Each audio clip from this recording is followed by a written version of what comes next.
తెలంగాణలో రోజురోజుకి పెరుగుతున్న ఫుడ్ పాయిజనింగ్ కేసులు. ముఖ్యమంత్రి చేతకానితనం వల్ల గాల్లో దీపంలో విద్యార్థుల ప్రాణాలు.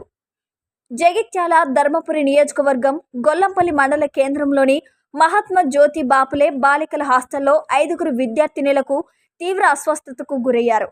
స్థానిక సిబ్బంది వెంటనే 108 వాహనంలో జిల్లా ఆసుపత్రికి తరలించి చికిత్స చేస్తున్నారు. డిప్యూటీ సీఎం మంత్రి పొన్నం ప్రభాకర్ సందర్శించిన గంటల వ్యవధిలోని ఫుడ్ పాయిజన్ కావటం బాధాకరమైన విద్యార్థి కుటుంబ సభ్యులు ఆవేదన వ్యక్తం చేశారు.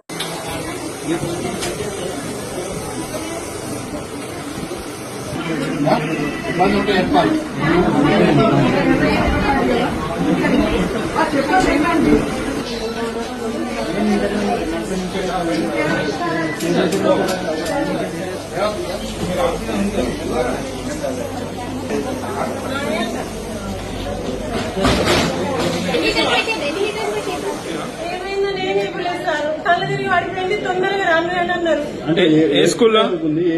కొల్లపల్లి హాస్టల్లో, గురుకుల హాస్టల్లో.